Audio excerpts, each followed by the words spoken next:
Donc, je vais parler ce soir de la destinée. C'est vraiment le message que le Saint-Esprit a mis sur mon cœur. Et la thématique du jour, donc tu peux éteindre la lumière, j'aime bien qu'on voit bien l'image pour que les gens comprennent de quoi je vais parler ce soir.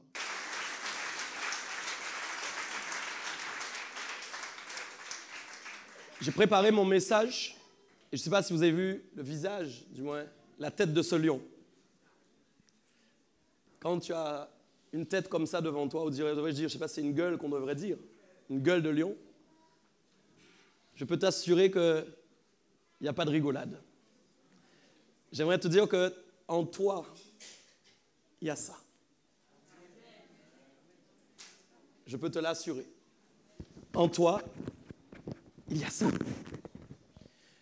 J'ai préparé mon message et j'avais une forte pensée pour introduire cette thématique ce soir, que le Saint-Esprit n'arrêtait pas de me parler de ça dans mon esprit depuis dans la nuit et aujourd'hui encore. Le Saint-Esprit me disait quelque chose de vraiment essentiel. Nous naissons amnésiques. Nous naissons amnésiques. Ça, personne, je pense, ne vous l'avait encore dit. Ni pédiatre, ni médecin, ni chirurgien. Aucun scientifique n'a dit qu'un enfant naît amnésique. Nous naissons tous amnésiques. C'est un choix que Dieu a fait. Dans le jardin d'Éden, si Adam et Ève n'avaient pas péché, les enfants qui seraient nés par la suite ne seraient pas nés amnésiques. Ils seraient nés rattachés directement à la connaissance de leur Créateur. Le péché a donc amené l'amnésie spirituelle. J'aimerais vous dire que quand Dieu a pris Adam, le corps d'Adam, vous savez, il était un corps mort. Dieu a soufflé de son esprit, vous savez, et Adam, bien sûr, est devenu une âme vivante. Retenez bien, c'est ce que je vais appeler l'espace créationnel de Dieu.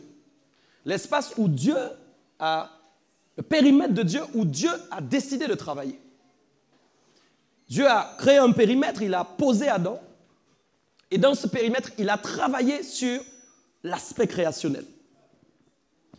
Il a tellement bien travaillé que quand Adam est venu, et sur la terre, quand du moins il a pris vie, pas quand il est venu sur la terre, mais quand il a pris vie, une fois que Dieu lui a soufflé, le souffle, il est né dans un schéma de perfection. Il avait la connaissance de son Créateur, il avait la connaissance de ce qui l'entourait, il avait la connaissance de la réglementation qui lui était imposée, et il avait la connaissance des pouvoirs qui lui avaient été délégués. Il n'était point amnésique, ni oublieux de tout ce que Dieu avait inséré dans sa vie. Quand le péché est entré dans le monde, il y a eu une amnésie générale. L'homme ne naissait plus avec la connaissance de son Créateur. Aucun bébé vient sur terre, sort du ventre de sa mère et dit « Coucou, je connais Dieu, je veux accepter Jésus dans ma vie. » Non, aucun bébé ne le fait. Le seul bébé qui aurait pu faire ça, c'est Jésus-Christ. Pourquoi? Parce que dans le périmètre, dans l'espace créationnel que Dieu a choisi, Dieu a changé de façon de faire. Pour Jésus, Dieu n'a pas eu besoin de former son corps. Vous êtes avec moi? Dieu n'a pas eu besoin de former son corps, comme Adam, et souffler dans ses narines afin qu'il devienne une âme vivante. Non, non, non, non, non, non, non. Ce n'est pas le schéma que Dieu a choisi. Dieu a pris directement l'esprit de Jésus-Christ. Suivez-moi. Il l'a fait sortir directement du ciel OK? Jusque-là, nous sommes OK. Et par l'intermédiaire de son esprit, il l'a incorporé dans le ventre de sa mère qui s'appelait Marie. Jusque-là, je pense que tous nous savons ça. Donc voilà bien ici, écoutez bien ce que je vais dire, c'est très important. Je vais parler de votre destinée et je vais vous annoncer qui vous êtes ce soir. Voilà deux schémas que Dieu a utilisés, mais que Dieu n'utilise plus et que Dieu n'utilisera plus jusqu'au retour de Jésus. Écoutez bien ce que je vous dis. Personne ne naîtra comme Jésus est né, du moins ne sera formé, créé comme Jésus a été créé. Personne. Mais personne sur la terre ne naîtra de nouveau comme le premier Adam est né. Personne. Écoute-moi bien. Donc ça veut dire qu'il y a une troisième phase, un nouvel espace, un nouveau champ d'action où Dieu a décidé de travailler. Ça c'est clair. J'aimerais vous dire, réfléchissons un peu. Adam, corps mort, c'est-à-dire un temple, nous sommes d'accord? Un corps vide n'est rien. Il faut donc que quelque chose sorte de Dieu et entre dans ce qui est mort pour lui donner vie. La question qu'il faut se poser, c'est d'où vient ce qui a été incorporé en Adam, si ce n'est que ça vient de Dieu. Mes amis, Dieu habite dans le ciel. Donc ce que Dieu a incorporé en Adam vient du ciel. Personne ne peut dire ici dans cette église que ce qui a été incorporé en Adam vient de la terre. Ce n'est pas biblique. Tout ce que Dieu a envoyé dans le corps d'Adam par son esprit vient du ciel. C'est donc céleste. Si nous prenons donc la deuxième version, qui est donc Jésus-Christ, là encore, la Bible nous enseigne bien que c'est par la puissance de son esprit, par l'opération même du Saint-Esprit, l'opération chirurgicale du Saint-Esprit, il n'y a pas eu besoin de spermatozoïdes. Il n'y a pas eu besoin d'un spermatozoïde pour que Jésus arrive dans le corps de Marie. Est-ce que vous me suivez bien? Donc, cette phase-là aussi n'existera plus. Personne ne sera né directement de l'Esprit de Dieu et conçu dans le ventre de sa mère. Non. Ça, c'est pas possible. Il y a donc quelque chose qui est assez extraordinaire. Regardez bien ce que je dis. Dieu connaissait Adam avant de l'incorporer dans son propre corps. Je vous dis que Dieu connaissait Adam avant même. Dites-moi, quand Dieu met de son esprit est en lui. Est-ce que nous sommes d'accord? Son souffle est en lui. Mais son souffle est logé en lui. Est-ce que nous sommes d'accord? Donc ça veut dire que Dieu a la capacité de parler avec ce qui le concerne. Regardez bien quelque chose de la Bible. Dieu parle à son esprit et son esprit crée les choses. Dieu a la capacité de parler aux choses qui sont en lui. Je vais vous montrer ça bibliquement tout à l'heure. Vous verrez quelque chose d'incroyable. La Bible nous enseigne que la propre volonté de Dieu le conseille. Si je dis Michael Dopia me conseille, moi je peux te dire que Dieu regarde sa volonté comme une personne. Il dit volonté, conseille-moi. La Bible enseigne que la propre volonté de Dieu le conseille sur ce qu'il doit faire. Quoi? Nous ne comprenons pas en fin de compte réellement qui est Dieu. Parce que nous n'avons pas encore compris réellement sa conception et que nous la comprendrons seulement réellement quand nous serons auprès de lui. Pour ici sur la terre, nous avons simplement des effets de la personnalité de Dieu. De qui est Dieu. Mais en fait, nous ne connaissons pas encore réellement toutes ses capacités. Je vais arriver aux choses importantes. Personne dans cette salle, écoutez bien, personne dans cette salle n'est un accident.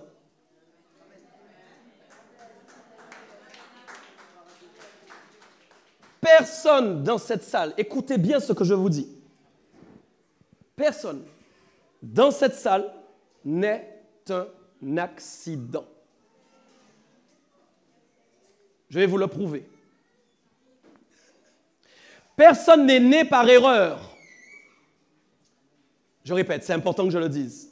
Personne n'est né par erreur. Vous savez, les gens disent, voilà, il y a eu un accident pendant le rapport. Il y a eu un accident pendant le rapport et l'enfant est arrivé. Vous entendez? C'est vrai, hein? On n'avait pas prévu de faire. Il y a eu un accident. Il y a eu un accident. Vous savez que c'est une erreur. Écoute-moi. J'ai dit, j'ai donné 2 schémas, et j'ai dit, parmi ces 2 schémas, il y a 2, c'est fini. Maintenant, il y a un seul schéma qui est actif. Dieu n'a laissé qu'un schéma actif. Dieu a décidé de toujours insouffler son souffle de vie. Écoutez bien. Quand un enfant naît, il ne naît pas grâce au rapport sexuel. Et qu'est-ce qu'il dit le pasteur? L'enfant ne naît pas à cause du rapport sexuel. L'enfant naît à cause de la volonté de Dieu. Ce n'est pas la même chose. C'est-à-dire, vous voyez, écoutez ça, j'espère qu'il n'y a pas des oreilles soi-disant chastes ici, hein, parce que la fausse sainteté, j'aime pas. Écoutez ça. Quand un homme éjacule, il y a 100 millions de spermatozoïdes. Je ne sais pas si vous avez entendu. 100 millions de spermatozoïdes qui sont relâchés. Sur 100 millions, il y en a 1 ou 2. Et puis là, allez, bon, hein, triplé, sextuplé, bon. Ok, cela. Mais là encore, il faut voir le plan de Dieu. Il y en a 1, si on reste très terre à terre, ok? Il y en a 1 sur 100 millions qui a la victoire. Comment tu peux dire que tu es en échec? Comment tu peux croire que tu es quelqu'un amené à l'échec? Comment tu peux croire? Je continue. J'ai dit, Dieu veut que tu sois sur la terre. Donc Dieu sait que le véhicule qui va t'amener sur la terre, c'est un spermatozoïde. Dieu est donc obligé de t'envoyer dans le spermatozoïde. Écoute-moi bien. En réalité, ce n'est pas parce que le spermatozoïde allait vite, mais c'est parce que quand Dieu a vu que la course avait commencé, Dieu a décidé dans le ciel que toi, c'est ton jour, tu dois aller sur la terre voyager. C'est donc le jour qu'il a choisi pour t'incorporer dans le spermatozoïde et pour que tu entres dans la vie. C'est donc la preuve, écoutez, c'est pourquoi il y a des choses que les scientifiques ne comprennent pas et ne comprendront jamais. Il y a des choses que les scientifiques ne peuvent pas expliquer. En réalité, vous êtes tiré du ciel, vous n'êtes pas tiré de la terre. Ce qui est tiré de la terre, c'est votre corps. Ne confondez pas les choses, allô? Mais en réalité, vous êtes tirés tous du ciel. Nous tous, écoutez, il n'y a aucun d'entre nous ici qui n'est pas tiré du ciel. Que tu le veuilles ou pas, que tu sois athée, que tu n'acceptes pas Jésus, que tu ne veuilles pas Dieu. Je suis désolé de te l'annoncer, mais tu viens du ciel. Tout a été fait pour nous faire croire que nous sommes des terriens. Nous ne sommes pas des terriens. Nous ne sommes pas des terriens. Regardez un peu ça, c'est assez important, vous allez voir. Il y avait quelque chose que le Saint-Esprit me disait. L'amnésie spirituelle, écoutez bien, l'amnésie spirituelle s'en va lorsqu'en fait quelqu'un trouve Jésus-Christ. Pourquoi? Parce que Jésus-Christ lui révèle son identité cachée qui était encore masquée par son manque de connaissance de Dieu. En fin de compte, tout être vivant qui vient sur la terre ne connaît pas son identité. Il est amnésique de tout ce qui s'est passé avant. Comment vous pouvez expliquer? Écoutez bien, regardez ça. L'Éternel va dire à Jérémie, avant que je t'eusse formé dans le ventre de ta mère, je te connaissais. Je répète, avant que je t'eusse formé là, je te connaissais. Mais dis-moi, tu me connaissais où? Tu me connaissais où? Si quelqu'un est capable de m'expliquer maintenant ce qu'il y a avant d'être dans le ventre, je suis prêt à l'écouter. Donc si Dieu dit qu'avant qu'il soit formé, j'ai bien dit formé en plus, formé, il dit je le connaissais déjà, ça veut dire en fin de compte que l'Éternel avait déjà discuté avec lui. En fin de compte, chaque personne qui est ici, quand vous arrivez sur la terre, Dieu a déjà parlé avec vous. Il y a quelque chose qui est très important, c'est que Dieu dit qu'il a la connaissance de qui tu es. Le problème, c'est que quand nous arrivons, nous n'avons pas encore la connaissance que Dieu a de nous. Je répète, nous n'avons pas encore la connaissance, nous, que Dieu a de nous. Mais vous devez comprendre que Dieu veut le schéma ainsi. Pourquoi? Parce que Dieu veut te pousser à aller vers la recherche de ton identité. En fait, et c'est pourquoi ça frappait sur mon cœur, le Saint-Esprit me faisait comprendre que beaucoup d'entre nous, en fin de compte, nous n'avons pas encore compris, nous n'avons pas assez recherché quelle connaissance Dieu a de nous. Vous ne pouvez pas vous épanouir, vous pouvez être chrétien, vous ne pourrez pas vous épanouir si vous n'avez pas la connaissance que Dieu a de vous. Vous ne pourrez pas vous épanouir. Écoutez ce que je vous dis.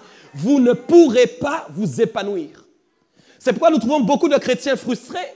Et la frustration, mes amis, ça amène la déception et ça tue la foi. Les chrétiens ne sont pas appelés à être frustrés. Les chrétiens sont appelés à être épanouis. Vous savez que la zone d'épanouissement grandit, plus vous vous connaissez et plus vous avez de l'assurance. Beaucoup de gens sont incapables d'avoir la foi parce qu'ils se trouvent médiocres. Tant que vous vous trouvez médiocre, tant que vous vous trouvez nul, vous ne croirez en rien en ce qui concerne Dieu. Vous écouterez les gens parler de Dieu, vous écouterez les pasteurs parler de Dieu, mais vous ne vivrez rien avec Dieu. Moi, je crois que quand Dieu a discuté avec moi, Michael Dopia, il a dit ce gars-là va être exceptionnel sur la terre. Oui. Quand je suis venu à Christ, la première parole que j'ai entendue de mon esprit, tu es un apôtre des nations, tu marcheras sur les nations. Écoute-moi bien, aucun pasteur n'est venu me déclarer tu seras apôtre. C'est pourquoi, écoutez mes amis, l'appel est identitaire. L'appel n'est pas sélectionné par des hommes. L'appel est confirmé par des hommes, mais l'appel n'est pas sélectionné par des hommes. C'est très important ce que je vous dis. Et nous avons un grave problème, parce que les chrétiens, en fin de compte, attendent des hommes pour pouvoir faire des choses, alors qu'ils devraient faire des choses avec la sélection que Dieu a fait sur eux. Je ne sais pas si quelqu'un m'a entendu.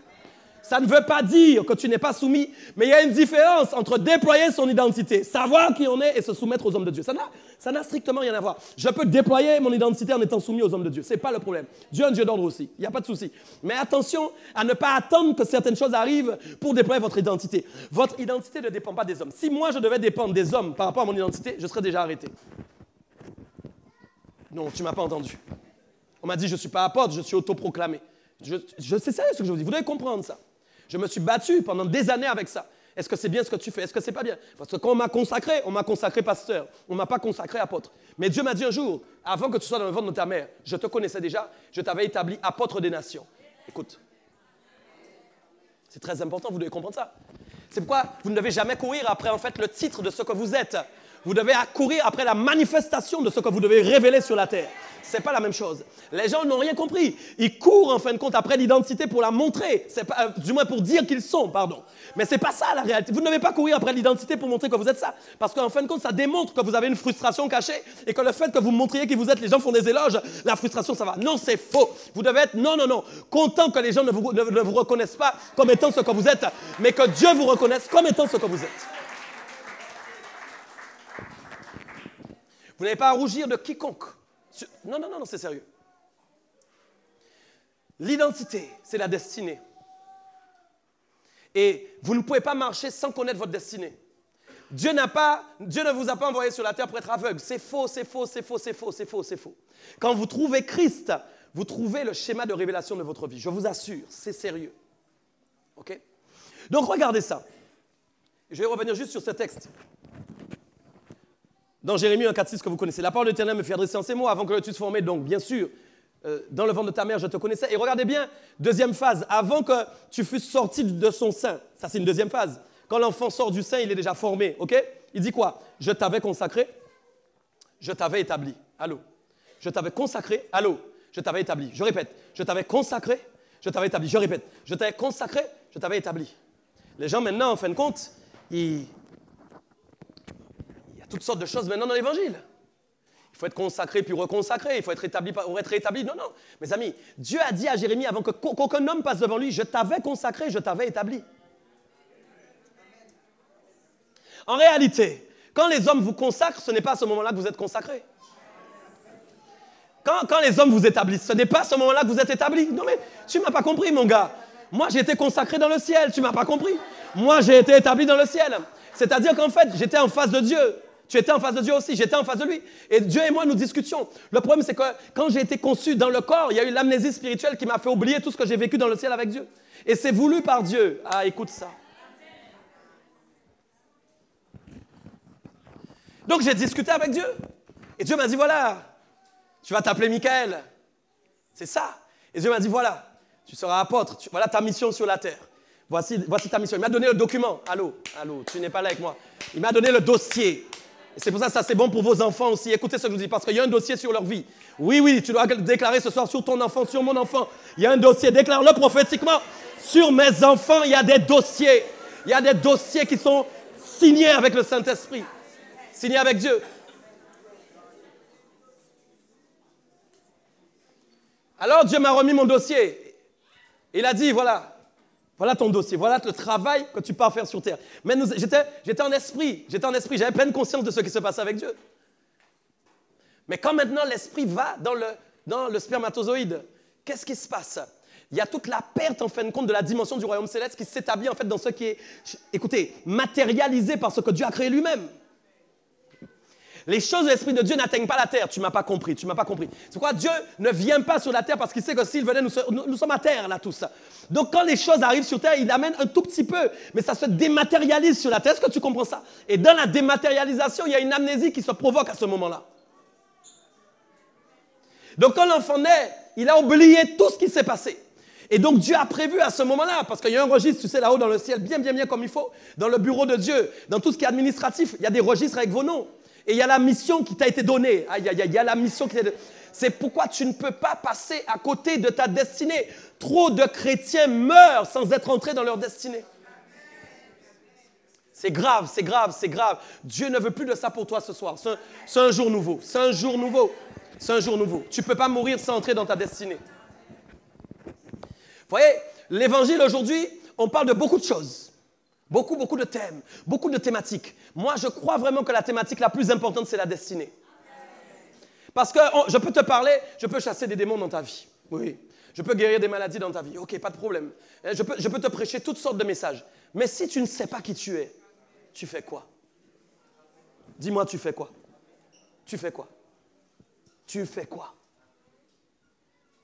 Dieu a donc besoin de réinitialiser les choses dans la vie du chrétien. Pour qu'il sache réellement pourquoi il est là sur terre. Mes amis, quand tu sais pourquoi tu es là, tu sais ce que tu dois faire. Parfois, beaucoup d'entre vous, vous ne savez même pas ce que vous devez faire. Pourquoi? Parce que vous ne savez pas pourquoi vous êtes là. Regardez un peu, les enfants vont à l'école, ils sont dans le schéma normal de l'éducation nationale. On leur bourre le crâne avec des mathématiques, de la géométrie, etc. Mais on est incapable de leur faire savoir qui ils sont. Peu d'entre eux arrivent à savoir qui ils sont et prendre leur voix vraiment et faire des choses en fonction des talents, en fonction des choses que Dieu leur a données. Et encore, c'est grave pour nous, parce que des fois, même quand ils découvrent ce qu'ils sont, ils ne le font pas pour la gloire de Dieu. Parce qu'ils n'ont pas encore compris que celui qui les a missionnés, c'est Dieu. Alors ils font les choses que Dieu les a appelés à faire, mais pour la terre. Et ça, c'est triste. Donc c'est pour ça que j'ai dit, écoute bien, peut-être tes parents t'ont dit tu es un accident. Mensonge au nom de Jésus. Effectivement, papa et maman, vous avez couché par accident, il n'y a pas de souci. Mais sachez qu'au moment où le spermatozoïde marchait, Dieu m'a appelé et m'a dit, hé Sylvia, c'est toi qui rentres maintenant, c'est toi qui descends. Et il m'a mis dedans et je suis arrivé sur la terre. Je ne suis pas un accident. Hey, quand je suis entré, on a dit à Sylvia, c'est ton jour. Ah, Sylvia est bénie. Hein? On lui a dit, c'est ton jour. Donc vous aussi, il y a eu un jour où vous êtes partis. C'est ça. Donc c'est pourquoi corps céleste, en réalité, nous lisons dans la Bible, nous allons revêtir un corps céleste. Mais en réalité, nous connaissons ça. En réalité, nous connaissons ça. Mais nous avons oublié. Amen. Je vais parler de la destinée. La destinée, c'est quoi? La destinée, c'est la puissance souveraine de Dieu qui se manifeste pour planifier par avance le cours de ta vie. Je vais répéter. La puissance, la destinée, c'est la puissance souveraine de Dieu. C'est une puissance qui est souveraine, c'est-à-dire que personne ne peut s'y opposer, personne ne peut le faire à sa place. C'est une puissance souveraine de Dieu lui-même qui va se manifester pour planifier par avance le cours de ta vie. Et ça, c'est fort. C'est-à-dire que Dieu a pris de sa puissance, il a manifesté des desseins pour ta vie, il t'a missionné, il t'envoie, et en fin de compte, ta mission est déjà préétablie par Dieu. Ce n'est pas quand vous venez sur terre que Dieu se dit « Hé, lui là, qu'est-ce que je vais faire avec lui ?» Non, ce n'est pas comme ça que ça se passe. Dieu a déjà planifié. Est-ce que tu m'entends? Dieu a déjà planifié ta mission. Donc c'est pourquoi il n'y a aucun d'entre vous qui est destiné à ne rien faire. Beaucoup de gens se trouvent inutiles. Allô? Je sais que je ne parle pas pour rien. Beaucoup de gens se trouvent inutiles sur la terre. Même parmi les chrétiens, ils sont là, mais ils se sentent inutiles. Ils pensent qu'ils ne sont pas utiles à quoi que ce soit. C'est faux. C'est faux. Tu es utile à quelque chose. Parce que Dieu a planifié quelque chose pour ta vie. Et c'est pareil pour la vie de vos enfants. Vos enfants ne sont pas inutiles. Ils sont utiles au projet de Dieu. Amen. Il y a une chose qui est importante. Dans la destinée, il y a le début et il y a la fin. Est-ce que nous sommes d'accord? C'est-à-dire qu'il y a un début et il y a une fin. Et c'est bien là notre problème.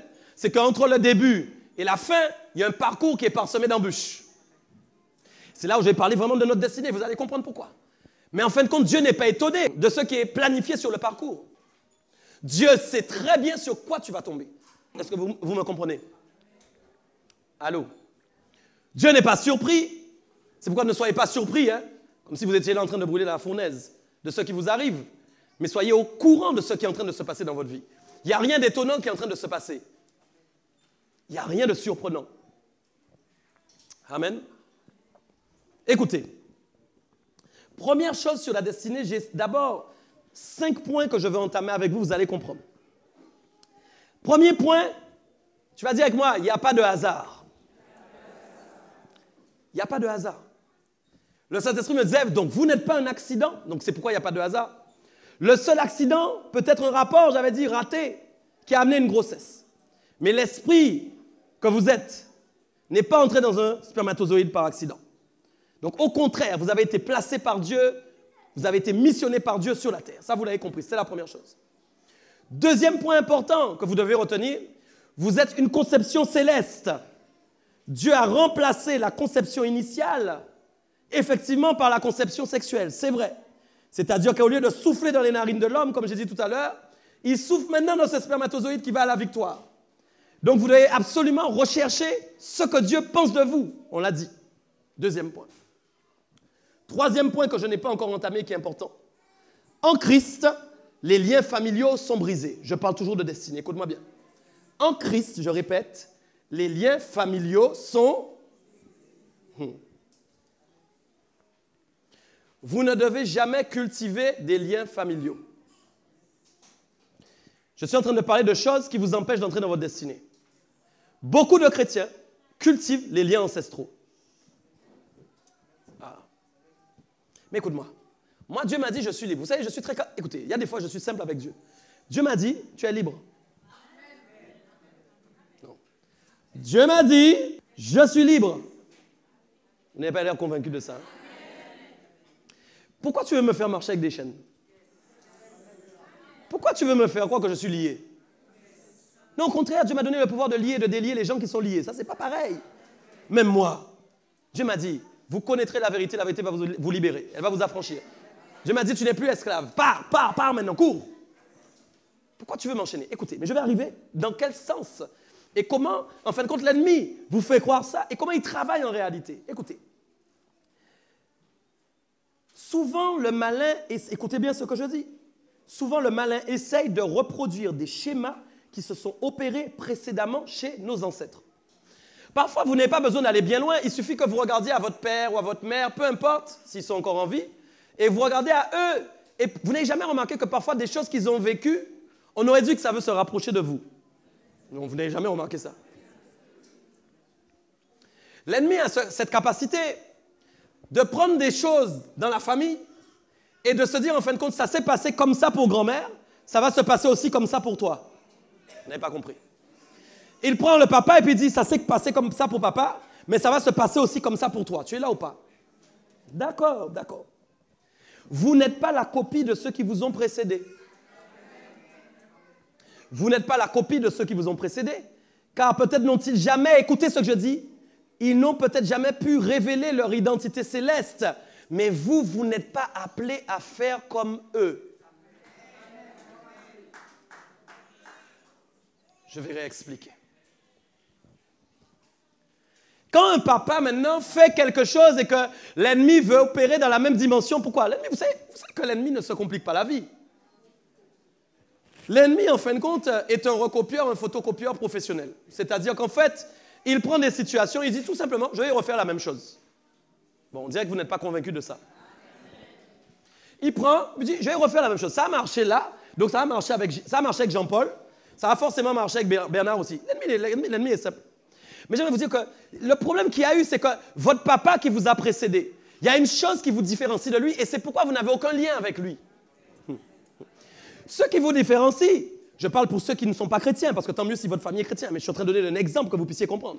Il y a parmi vous des gens où ceux qui les ont précédés n'ont pas reçu Jésus-Christ dans leur vie. Résultat, ils ont cru toute leur vie en leur identité, qui était la fausse identité, l'identité terrestre. Ils n'ont jamais eu la capacité de sortir la carte d'identité du royaume des cieux. Ils n'ont jamais été capables de savoir les projets que Dieu avait conçus pour eux.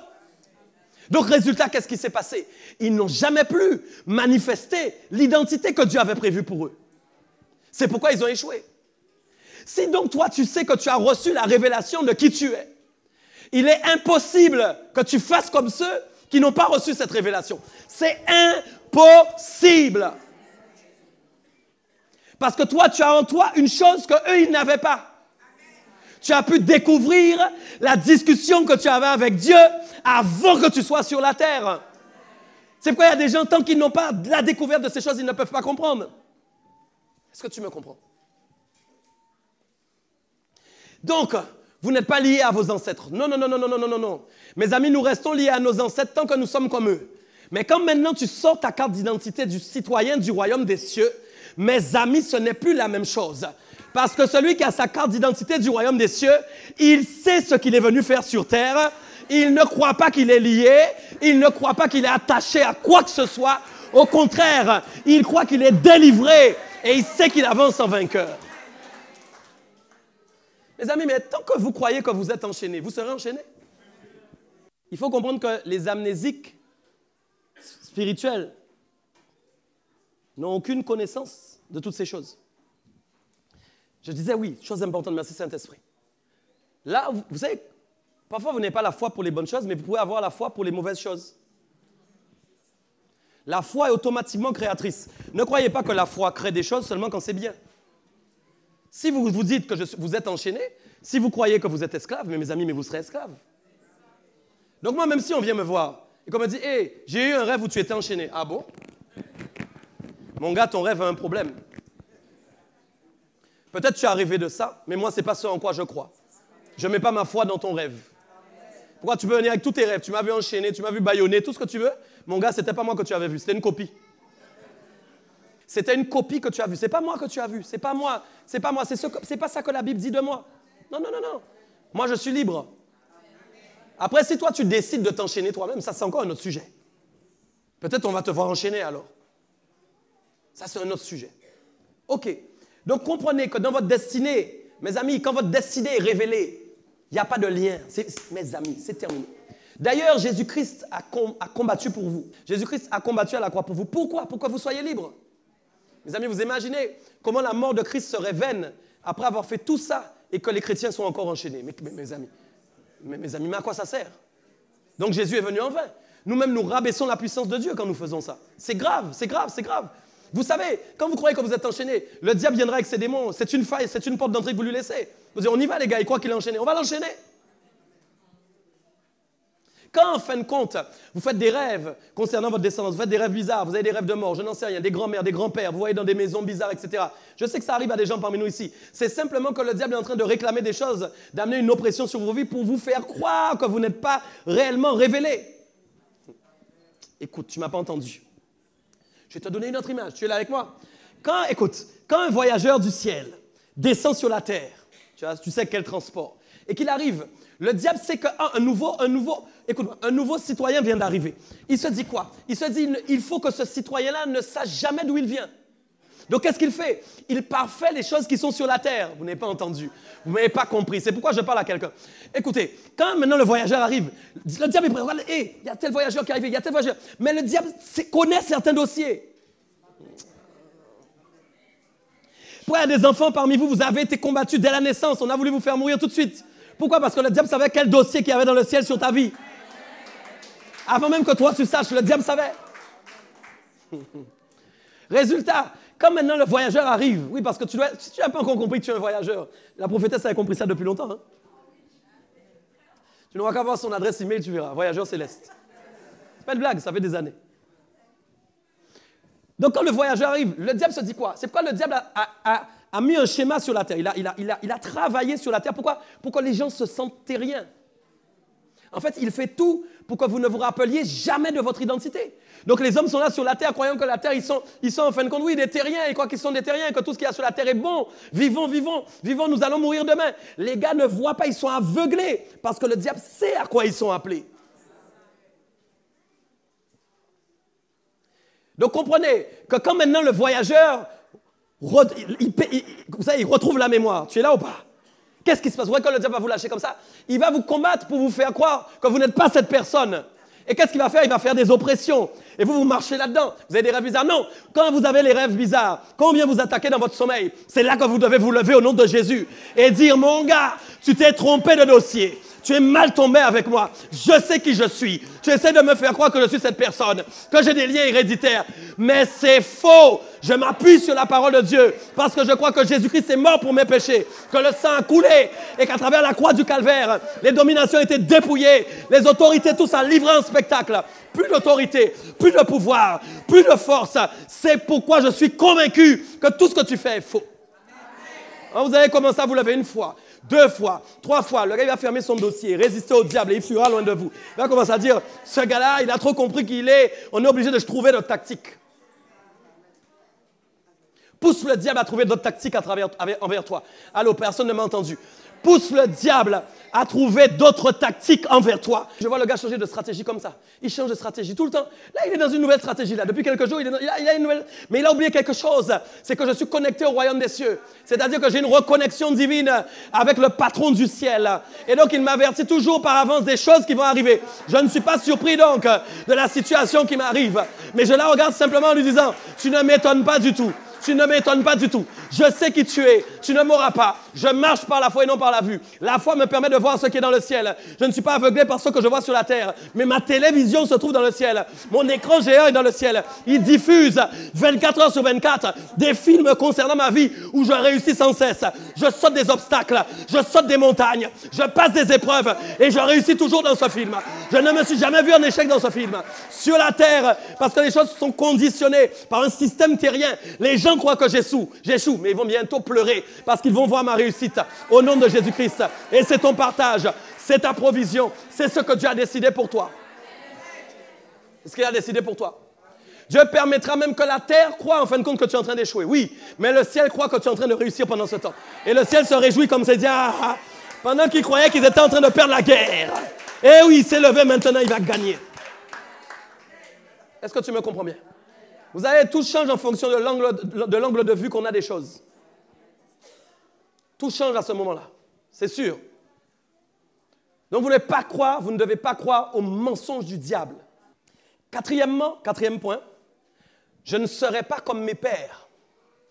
Je répète, je ne serai pas comme mes pères. C'est-à-dire, je ne serai pas comme ceux qui m'ont précédé. Et là, le Saint-Esprit me disait, écoutez, je veux prendre du moins un texte en rapport à ce qu'on vient de dire. Éphésiens 1, versets 11 à 12. Regardez ce qu'il dit, vous le connaissez.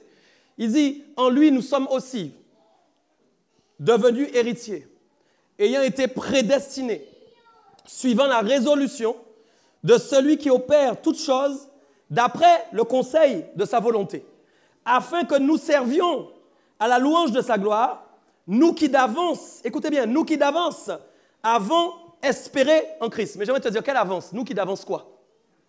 Allô? Vous savez que Christ était vivant aussi? Vous savez que Christ existait avant la fondation du monde? Christ n'est pas arrivé après. La Bible dit que nous l'avons connu d'avance, c'est vrai. Tu étais où quand il était là? Tu étais où? Écoutez bien ça. C'est fort, c'est important. Notre parcours a été décidé d'avance selon le résultat d'une équation. Dieu a fait un calcul. Dieu a opéré un calcul. Et le calcul que Dieu a opéré, voilà ce qu'il dit. Sa volonté, c'est ce que j'ai dit, lui a conseillé de t'envoyer sur la terre. Pourquoi? Pour que tu puisses le louer. C'est pourquoi une des choses les plus importantes de votre destinée, c'est la louange à la gloire de Dieu. Vous ne pouvez pas, si vous vous considérez comme un citoyen du royaume des cieux, ne pas louer le Seigneur. Votre vie doit être une louange pour Dieu, constamment. De ce qu'il a pris le temps d'observer sa volonté, de discuter avec sa volonté. Vous savez, en fait, il y a eu discussion avec sa volonté. J'aime énormément ce texte. Quand Dieu dit comme ça, écoutez bien, vous avez été prédestinés, c'est-à-dire préétablis. C'est-à-dire que Dieu avait décidé d'avance, suivant la résolution, écoutez bien, de celui qui opère toutes choses d'après le conseil de sa volonté. C'est extraordinaire. C'est-à-dire que Dieu a pris le temps de parler avec sa volonté sur vous. Je ne sais pas si quelqu'un a compris. Dieu parlait à sa volonté et il disait, Bruno là, oui, Bruno Valérie, oui, qu'est-ce que tu en penses? Et puis sa volonté répondait, il va faire ça. Sa volonté répondait encore, il va faire encore ça. Je parle de ta vie là ce soir. Il parlait à sa propre volonté, sa volonté qui est dans ta vie maintenant aujourd'hui, manifestait les desseins qu'il avait prévus pour ta vie par avance. Et donc il a fait cette équation et vous avez été sélectionnés. C'est extraordinaire. C'est pourquoi vous devez le louer toute la journée, ok? Regardez encore ça. Romains 8, 28, 30. Nous savons du reste que toute chose concourt au bien de ceux qui aiment Dieu, de ceux qui sont appelés selon son dessein. Ça, c'est ce que j'aime bien. Pourquoi? Parce que les chrétiens, maintenant, c'est leur verset favori. Toute chose concourt au bien de ceux qui aiment Dieu. Ah, j'ai un bobo à la jambe. Toute chose concourt au bien de ceux qui aiment Dieu. Ah, j'ai jamais d'argent sur mon compte. Toute chose concourt au bien de ceux qui aiment Dieu. Ah, j'ai des accidents. Toute chose concourt au bien de ceux qui aiment Dieu. Ah, je suis malade. Toute chose concourt au bien de ceux qui aiment Dieu. Ah, je boite. Toute chose concourt au bien de ceux qui aiment Dieu. Mais quelle hérésie et quelle bêtise. Vous ne pouvez sortir ce verset à une condition, que quand vous êtes seul, vous avez eu la connaissance de votre identité révélée.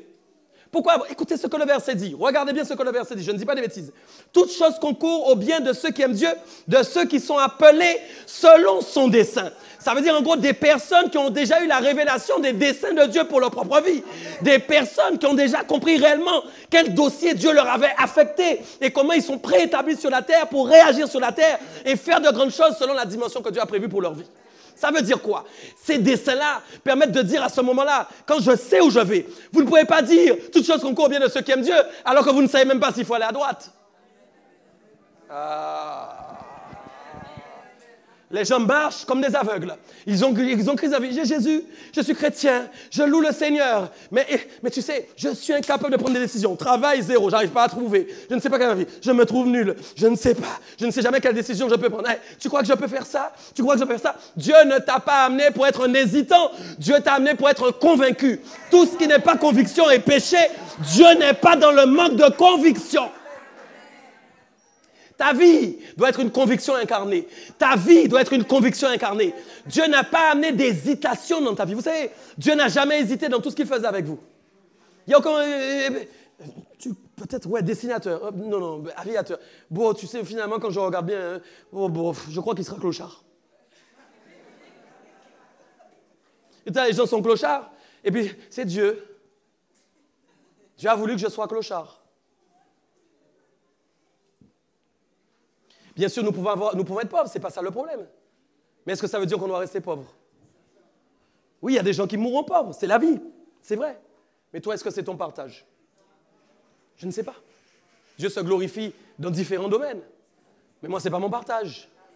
Chacun sa destinée, chacun son combat, chacun sa lutte, chacun le territoire qui lui a été affecté selon la profondeur du plan de Dieu pour ce qu'il a prévu de réaliser dans les temps de la fin. Vous n'avez pas compris pourquoi nous ne sommes pas nés au même endroit. C'est pourquoi nous ne sommes pas au même endroit au même moment. Écoute ce que je te dis. Pourquoi tu veux que je sois pauvre comme les gens pauvres qui meurent pauvres parce que Dieu a dit que les pauvres viennent au ciel? Mais écoute, c'est pas possible ça. Vous n'avez pas compris. Nous avons chacun une destinée. Nous avons chacun été préétablis sur des territoires. Les pauvres ont des souffrances, mais moi aussi j'ai des souffrances. Oui, je t'assure. Peut-être qu'ils souffrent, ils ont différentes souffrances. Probablement, ils souffrent peut-être plus que moi. Il y en a un qui souffre plus que moi, mais il y en a aussi un qui souffre moins que moi. Alors arrête de te sentir le cas le plus concerné. Arrête de croire tout le temps que c'est toi le cas le plus important sur la terre. C'est faux. Est-ce que vous me comprenez ce soir? Donc je disais, c'est important de comprendre que quand vous dites toute chose concourt à mon bien, c'est que vous marchez selon le plan de Dieu dans votre vie. Là, Dieu va faire concourir dans votre vie que des choses bonnes. Je ne sais pas si tu m'as compris. À partir du moment où tu sais qui tu es et tu sais ce que Dieu t'a affecté, là où Dieu t'appelle et que tu commences à travailler selon le plan divin de Dieu, à ce moment-là, toute chose concourt à ton bien. Pourquoi vous devez comprendre, si vous êtes serviteur de Dieu, arrêtez de vous plaindre quand vous êtes serviteur de Dieu. Servante, allô, allô, allô, je parle à quelqu'un. Ils veulent le ministère, mais quand ils entrent dans le ministère, c'est que des problèmes. Ah, mais les gens. Si tu es dans le plan de Dieu, toute chose concourt à ton bien. Que les gens t'embêtent, qu'ils soient embêtants, qu'ils soient gentils, qu'ils soient mauvais, qu'ils te critiquent, qu'ils crachent sur toi, qu'ils mentent sur toi, peu importe, ça concourt à mon bien. Aïe, aïe, aïe, aïe. Pendant que je prêche, les gens sont en train de mentir sur moi. Ça concourt à mon bien, gloire à Dieu. Pendant que je prêche, les gens disent c'est un faux. Ça concourt à mon bien, oui. Parce que je suis dans le dessein de Dieu. Je sais que je suis préétabli pour faire ces choses. Ce n'est pas la même dimension. Tu vas arrêter de galvauder tout concourt à mon bien alors que tu ne sais même pas où tu vas. Tu ne sais pas où tu vas. Alors toi, en fin de compte, tous les malheurs qui vont t'arriver dans ta vie, tu vas croire que c'est Dieu. Voilà, et puis tu vas marcher. Tu vas continuer comme ça d'année en année. D'année en année, tu stagnes, tu n'as aucune évolution.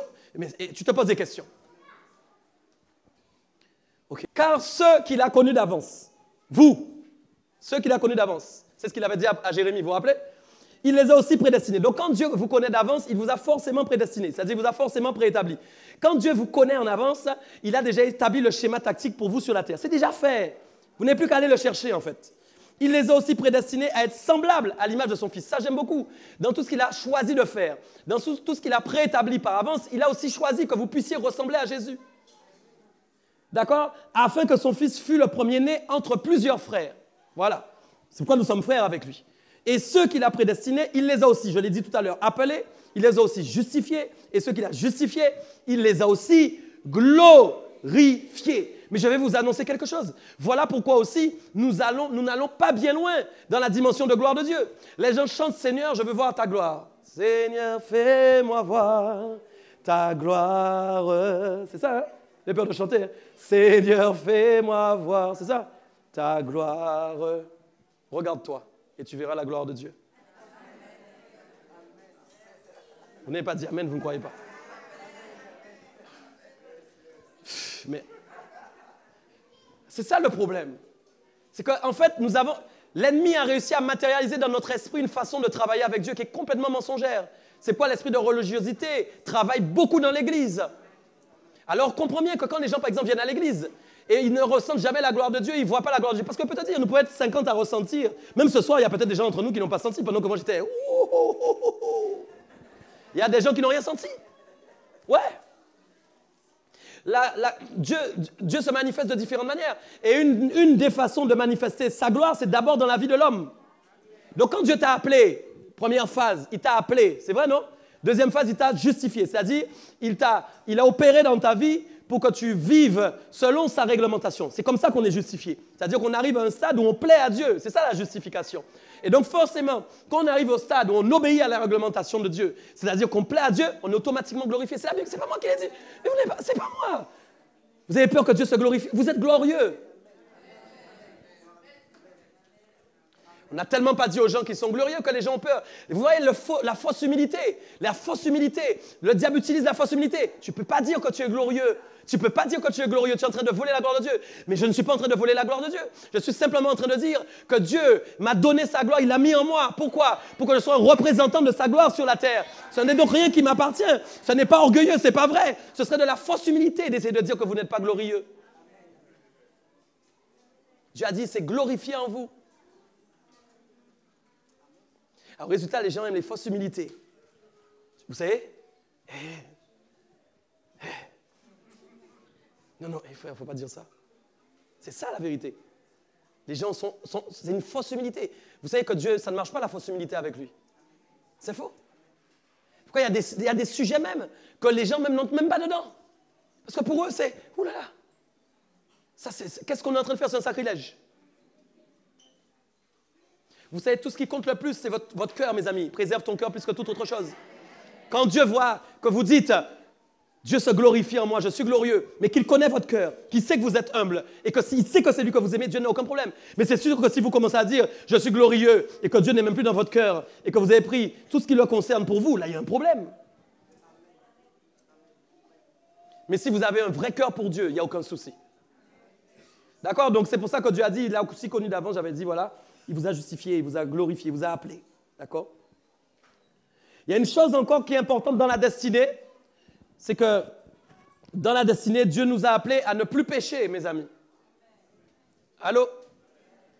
Dieu nous a appelés à ne plus pécher. Pourquoi? Dieu a dit, écoutez bien. À Jérémie, tu es connu, tu es établi, tu es consacré. D'accord? Donc, Dieu a proclamé 3 phases sur sa vie. Connu, connaissance, établissement, consécration. Je ne sais pas si vous avez vu. Connaissance, établissement, consécration. Vous savez que Dieu a fait ces 3 phases-là avec vous aussi? Ça veut dire que quand on est connu, d'accord? Quand on est établi, quand on est consacré, c'est qu'on est missionné. Et en fin de compte, vous savez que pécher, vous savez ce que ça veut dire? Littéralement. Ça veut dire de rater le but, en fait. Vous êtes là ou pas? Donc, quand Dieu, en fin de compte, vous a établi pour une mission, si la seule chose qui peut vous faire rater votre but, c'est le péché, mes amis. C'est pourquoi le péché veut dire rater son objectif, rater votre mission. D'accord? Donc, c'est pourquoi il est important, là encore, de voir que par rapport à votre destinée, vous devez marcher dans la sainteté. Ça, c'est très important. OK? Il y a autre chose encore que vous devez voir. Ce n'est pas, en fin de compte, parce que vous êtes dans votre destinée, et ça, je veux le souligner, c'est très important. Ce n'est pas parce que vous avez récupéré votre carte d'identité, que vous avez la connaissance, en fin de compte, de là où vous venez. Ce n'est pas pour ça que vous n'aurez pas des combats. Ce n'est pas parce que je vais dans le royaume, que je sais qui je suis, je reviens avec mon identité, je suis fort, waouh, que voilà, c'est bon, tout est un long fleuve tranquille, maintenant je fais ma mission tranquillement et rien ne se passe. Non, vous, dans votre destinée, dans le schéma de Dieu, il y a des combats qui sont inclus. Je t'assure que c'est vrai. D'accord? Regardez quelque chose de très important, je veux souligner ça. Vous êtes là ou pas? Regardez la différence entre votre carte d'identité terrestre et votre carte d'identité céleste. Vous savez que Jérémie a eu ce problème-là. Quand Dieu a parlé à Jérémie et que Dieu a dit à Jérémie, je te connaissais avant que tu sois dans le ventre de ta mère. Vous savez que Jérémie n'a pas cru Dieu. C'est pourquoi des fois, on dit quelque chose sur votre vie, vous n'y croyez pas.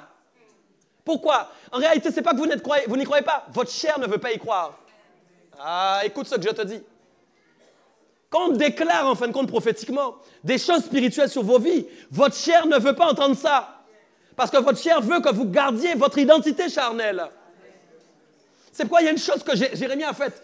Quand Dieu a commencé à le dire, je te connaissais avant que tu sois dans le ventre de ta mère. Mais oui, je t'ai formé avant que tu sortes de ton sein. Ah bon? Et encore il a dit, maintenant, hein, je t'ai consacré. Vous imaginez? Je t'ai appelé du moins. Hein? Je t'ai établi encore. Je t'ai encore consacré. Et qu'est-ce que Jérémie répond? Regardez bien ça. Je ne sais point parler. Je suis un enfant correspondant à l'identité céleste qui est encore cachée. Ça, c'est moi qui l'ai dit. Quand Jérémie a dit « je ne sais pas parler », il a dit à Dieu en fin de compte, « tout ce que tu es en train de m'énoncer, je n'ai jamais vu ça dans ma vie. » C'est pourquoi vous ne devez pas vous fier à la façon dont vous vivez aujourd'hui par rapport aux paroles prophétiques que Dieu va énoncer sur votre vie.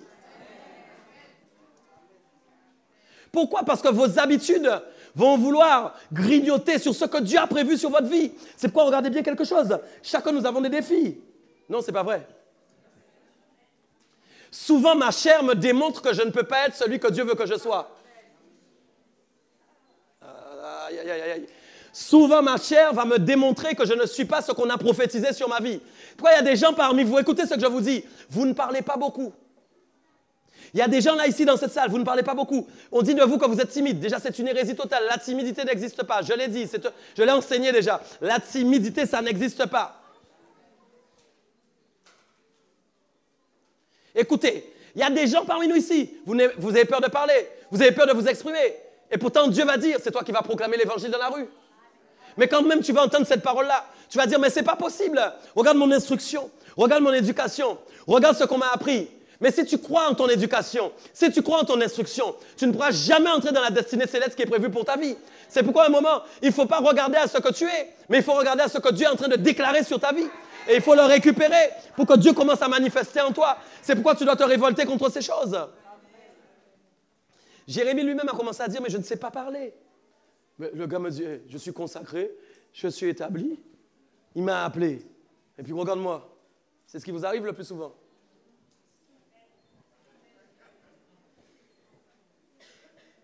Vous devez savoir qui vous êtes. Et quand vous savez qui vous êtes, vous ne devez plus vous fier à ce que vous étiez. Vous devez vous fier à ce que vous êtes en train de devenir. quelqu'un en train de comprendre ce que je dis? Mais en fin de compte, je ne la crois pas. Et puis le diable va faire une autre stratégie. Parce que comme il ne veut pas que tu entres dans ton appel, quand il voit que... Parce que vous savez, avant que le diable agisse, c'est d'abord la chair. Avant que le diable agisse, c'est d'abord la chair. Et puis quand c'est pourquoi il y a beaucoup de choses où le diable n'agit pas, il est observateur. Beaucoup d'entre vous, vous devez comprendre que le diable est très observateur en fait. Et quand il voit, en fait, il y a des gens, le diable les regarde et dit, lui déjà, avec sa chair là, ça devrait aller. Et puis quand il voit en fait que tu ne coopères pas, hein, tu as entendu, ouais, il y a une lutte entre la chair et l'esprit, mais tu ne coopères pas. Tu chutes des fois, tu es en échec, mais tu te relèves toujours. Et là, il dit, bon, maintenant, on va commencer à mettre notre grain de sel maintenant. Alors, qu'est-ce qu'on va faire? On va utiliser les gens qui sont autour de lui. Et on va créer des situations qui vont lui faire manifester, en fin de compte, la chose qu'il était avant pour lui faire croire qu'il l'est toujours. Alors, il vient avec des piqûres. Et sur une des seringues, c'est écrit culpabilité. La deuxième, c'est écrit mensonge. Et il commence à insérer ça en toi. Et puis, tu vas commencer à culpabiliser en disant, je n'y arriverai jamais. Je ne suis pas celui que Dieu dit que je suis. C'est comme ça que dans le passé, beaucoup de fois, j'ai dit à Dieu, j'arrête le ministère. J'ai dit à Dieu, pourquoi tu m'as choisi? Ça m'est arrivé de lui dire, je vous assure, c'est sérieux. Beaucoup de fois, j'ai dit à Dieu, pourquoi moi? Parce que quand je regardais à ce que je faisais, je disais, mais Seigneur, c'est pas possible, tu t'es trompé. Mais ça peut pas être moi, Seigneur, ça peut pas. Mais Dieu me disait à chaque fois, c'est toi. C'est toi. C'est toi. Parce qu'en fin de compte, ce n'est pas que Dieu... Ni une surabondance de confiance en toi. Ce n'est pas ça. Mais Dieu croit dans les projets qu'il a mis en toi. Imaginez un peu que Dieu ne croit plus lui-même dans les projets qu'il a mis en vous. Dès que vous allez commencer à... Dieu va vous dire, mon gars, c'est bon, je te remplace, je mets quelqu'un d'autre. Non, mais ce n'est pas ce que Dieu fait. Dieu est lent à la colère, riche. Dieu n'est pas là, lui il a échoué. Non, Dieu est lent à la colère. Il prend son temps avec toi. Et puis il connaît ton cœur. Il voit comment tu réagis. Il voit les actes que tu poses en fonction des événements. Et puis Dieu sait quelque part que si à un moment tu dis que tu ne vas pas y arriver, pourquoi tu m'as choisi? C'est qu'il voit quand même qu'au fond de ton cœur, tu as un désir d'y arriver, de lui plaire. Est-ce que tu comprends ça? Donc Dieu va te pousser à ce moment-là à nouveau. C'est pourquoi ne restez jamais à croire que vous n'êtes pas celui que Dieu a appelé. Croyez fermement que Dieu vous a appelé. OK? Donc il avait dit, bien sûr, il ne savait pas parler, tout ça. C'est vrai, il avait dit. Amen. Et il y a une pensée que le Saint-Esprit me donnait encore par rapport à ça et qui est très importante. J'ai parlé de vous, mais je veux parler de vos enfants, parce que c'est le sujet du soir. Regardez bien, il me disait, demandez à Dieu la révélation de l'identité céleste de vos enfants. Est-ce que quelqu'un a entendu? Demandez à Dieu, parents, demandez à Dieu la révélation de l'identité céleste de vos enfants afin de déclarer sur leur vie la connaissance de Dieu à leur sujet. Est-ce que quelqu'un m'entend? Il y a quelque chose qu'un père n'a pas fait pour toi que toi tu dois faire pour tes enfants. Il y a quelque chose qu'un père n'a pas fait pour toi que toi tu dois faire pour tes enfants. Je ne sais pas si on m'a compris. Vos enfants ont un dossier. Parents, ne croyez pas ce que vous voyez. Allez chercher dans le royaume des cieux. Qui est votre enfant? Qui est votre enfant? Vous savez pourquoi? Même si, écoute bien, moi j'ai confiance, hein, qu'il aille à droite, qu'il aille à gauche. Si Dieu a déclaré, il ne pourra rien faire. Il ira. Il ira. Crois-moi, il ira. Comme moi-même j'allais à droite. Comme moi-même j'allais à gauche, eh bien, je suis entré quand même. Donc il saura les faire aller aussi. Mais toi, tu as un travail à faire dès maintenant. C'est pourquoi, vous savez, c'est pas une histoire d'intercession qu'on vous demande pour les âmes de... C'est pas ça. Bon, bien sûr, tu peux intercéder pour ton enfant, il faut le faire, c'est pas ça. Mais ce qui est important, c'est les déclarations que tu propages sur la vie de l'enfant. Il faut que le ciel entende la réclamation que tu es en train de faire par rapport au dossier qui a été acté dans le ciel avant qu'il arrive. Il faut que le ciel, ça résonne. Il faut que ta déclaration résonne au ciel. Que Dieu dise, réveille le souvenir de Dieu. Réveille la mémoire de Dieu. Peuple, réveille le souvenir de Dieu. Réveille le cœur de Dieu. Père, rappelle-toi de ce que tu as déclaré sur mon enfant. Rappelle-toi de ce que tu as dit sur elle. OK? Tu es là ou pas? Ça va? Alors acclame Dieu si tu es là. Il y a un 6e point encore que je veux aborder avec vous. Le premier défi de la destinée, c'est l'obéissance. le premier défi de la destinée, c'est l'obéissance. Vous devez voir que dans votre destinée, Dieu mettra toujours une réglementation avec des actions que vous devez poser très minutieusement pour, en fin de compte, marcher dans le cheminement, en tout cas, cheminer du moins dans votre destinée. Beaucoup d'entre nous, c'est pourquoi je veux vous annoncer ce soir, et c'est très important, que quand vous découvrez votre destinée, vous ne pouvez pas vous arrêter seulement à ça. Regardez quelque chose. Vous savez qu'Adam et Ève, Dieu les avait destinés à quoi? Vous savez? Vous savez ou pas? Dieu les avait destinés à quoi? Féconder, multiplier, assujettisser, dominer. C'est ça, non? Ça, c'était la mission qui était liée à leur destinée. Dieu leur avait donné une réglementation. OK? Donc, quand Dieu dévoile votre destinée, il vous donnera une réglementation. Regardez encore un autre exemple. Quand Dieu a parlé, vous le savez, aussi à Josué, qu'est-ce qu'il lui a dit? Fortifie-toi. Prends courage. Qu'est-ce qu'il a dit encore? De méditer. Jour et nuit. Est-ce que vous êtes là? Donc, il lui a... Et c'est là seulement que tu réussiras dans toutes tes entreprises. Donc, Dieu a donné... Josué connaissait sa destinée. Libérer le peuple opprimé. Est-ce que nous sommes d'accord? L'amener en terre promise. Faire la suite à Moïse. Mais d'accord, ça c'était sa destinée, c'était sa mission. Comme ça peut être ta mission. Mais vous devez suivre le schéma tactique de Dieu quand vous marchez en fin de compte dans votre destinée. Et ça, c'est très important. Parce que beaucoup de gens aussi, des fois, connaissent leur appel, connaissent le schéma tactique de leur destinée, mais n'obéissent pas. Et dès que vous commencez à trop désobéir, vous allez marcher dans votre destinée, mais vous n'allez pas atteindre le but. Rappelez-vous que Moïse lui-même n'a pas mis le pied en terre de Canaan. Pourtant, vous savez que Moïse était dans sa destinée? Moïse n'était pas hors de sa destinée. Moïse était à l'intérieur de sa destinée. Mais il n'a pas, pour une faute, il a désobéi à une règle. Il a été privé de voir la finalité de la destinée. C'est pourquoi beaucoup d'entre vous, peut-être vous êtes freinés, mais nous déclarons au nom de Jésus-Christ ce soir que le frein est en train de se lever au nom de Jésus et que tu vas changer les choses par la foi. Tu ne peux pas être stoppé dans ta destinée. Tu as commencé, tu dois aller au bout. Paul a dit, je cours vers le but. C'est ça, il faut aller, il faut y aller. Il faut y aller, OK? Écoutez ça bien. C'est important.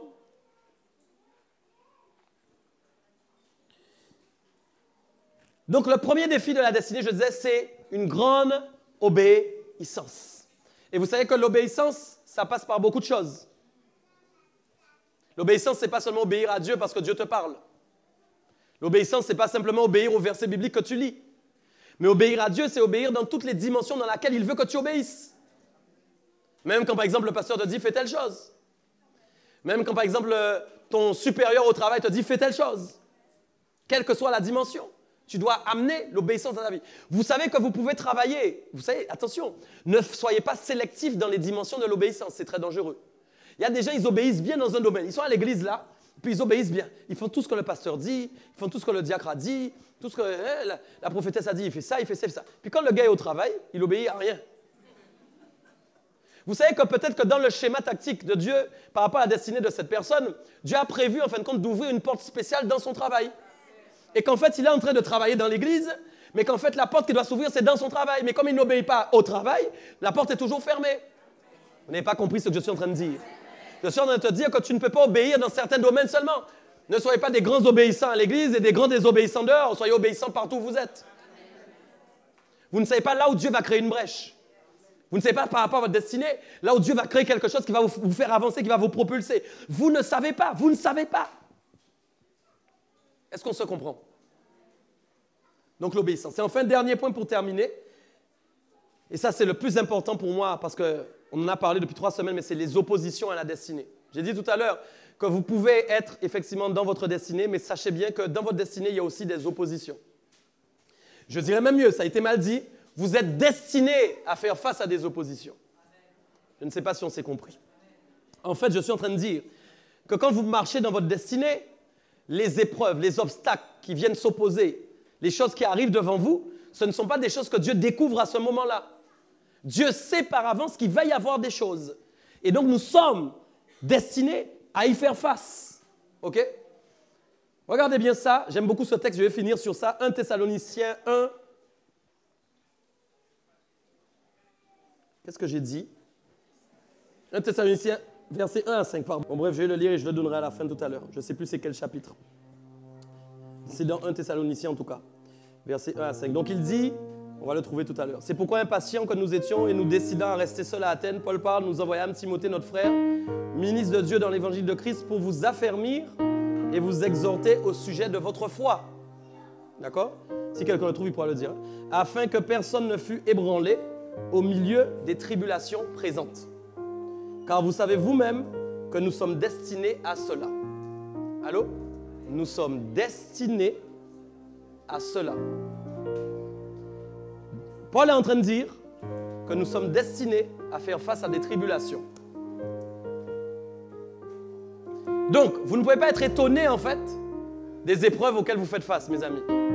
Allô? Vous ne pouvez pas être étonné, vous ne pouvez pas être attristé en fait.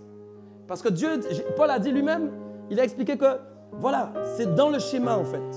Ok? Et il y a une chose que Paul voulait faire dans ce passage, qui est très importante. Paul voulait vérifier le niveau de foi de l'Église. Merci, chapitre 3, servante, merci. Je ne sais pas si quelqu'un a entendu ce que j'ai dit. Paul voulait vérifier le niveau de foi de l'Église. Pourquoi? Parce qu'en fait, il avait la crainte que, face aux épreuves, aux tribulations, aux difficultés, que les gens se disent, probablement nous n'obéissons pas à Dieu, peut-être il y a quelque chose que nous ne faisons pas bien, et alors nous avons des combats. Vous savez que c'est le problème de l'Église aujourd'hui? Des fois, vous êtes dans des difficultés et vous cherchez toutes sortes de solutions pour ça. Quand les églises sont combattues, les gens ont tendance à dire, le pasteur fait quelque chose mal.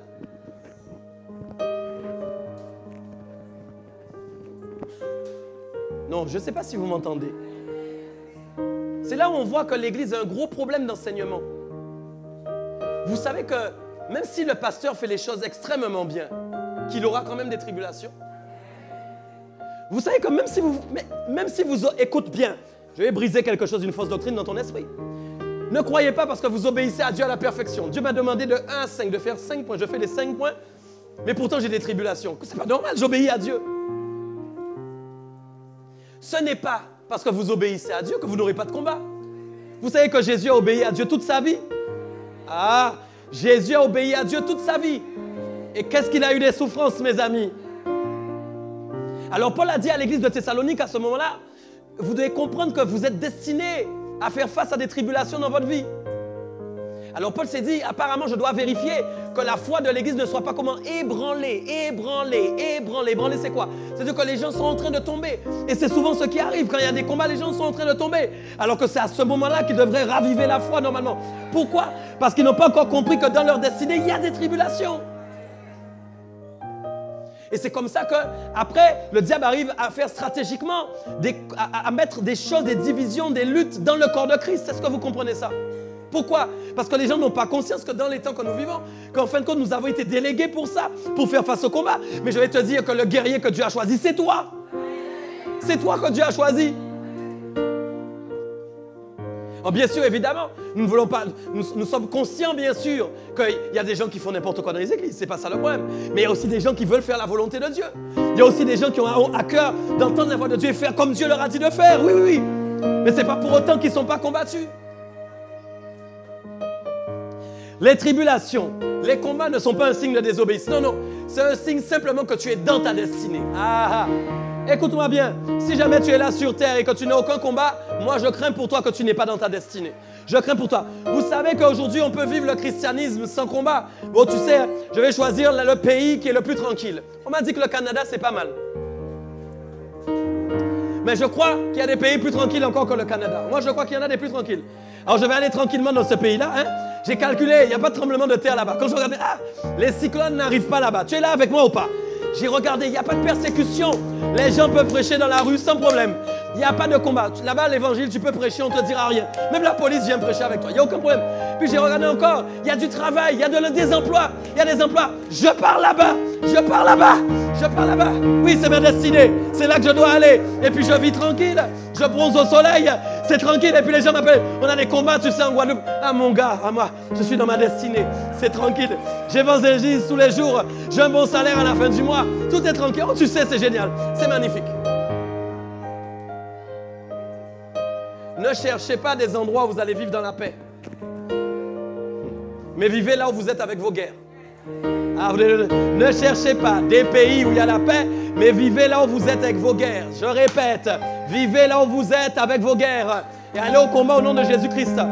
Quel est ton niveau de foi? Est-ce que ta foi est ébranlée ou est-ce que ta foi est vivante? C'est ça la vraie question. Face aux calamités, face aux difficultés, quel niveau de foi tu as levé maintenant ce soir? Qu'est-ce que tu as décidé de faire? Est-ce que tu as pris ton bouclier de la foi? Est-ce que tu as pris l'épée de l'esprit? Est-ce que tu as pris le casque du salut? Est-ce que tu as pris les chaussures qui donnent le zèle de paix? Qu'est-ce que tu as fait? La ceinture de vérité. Qu'est-ce que tu as fait? Est-ce que tu es armé? Est-ce que tu es prêt? Est-ce qu'on se comprend? Vivre l'évangile, mes amis, c'est un parcours du combattant. C'est comme ça. C'est comme ça en fin de compte. Tu auras beau faire tout ce que tu veux. Il y a des gens qui ne vont pas t'aimer. Désolé. Ouais, les gens essaient de tout faire pour que les gens les aiment. Vous savez que c'est vrai. Ça pourrit l'église. Vous savez que c'est dangereux. Je parle au nom du Saint-Esprit. Si tu essayes tout le temps de faire des choses pour être aimé, tu es en train d'échouer. Fais des choses que Dieu te dit de faire, même si tu n'es pas aimé. Fais les choses que Dieu te dit de faire, même si tu n'es pas aimé.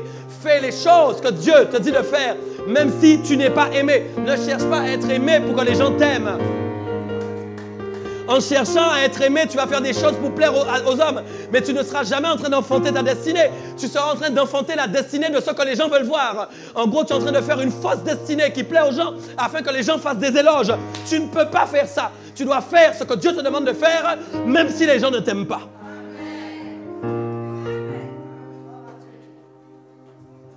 Vous voulez plaire aux gens, vous voulez plaire aux gens. Alors souvent, en plus, quand vous avez eu des frustrations dans votre enfance, quand il y a un papa qui vous a pas dit tu es extraordinaire, quand il y a un papa qui vous a pas dit tu es belle, quand il y a un papa qui vous a pas dit tu es quelqu'un de précieux, souvent, ça va vous pourchasser parce que le diable sait que dans votre fausse carte d'identité, tu es là avec moi, il y avait ce problème-là. Alors il va essayer de te pousser tout le temps à ce que tu fasses les choses bien. Ne fais pas les choses pour les hommes, fais-les pour Dieu seulement.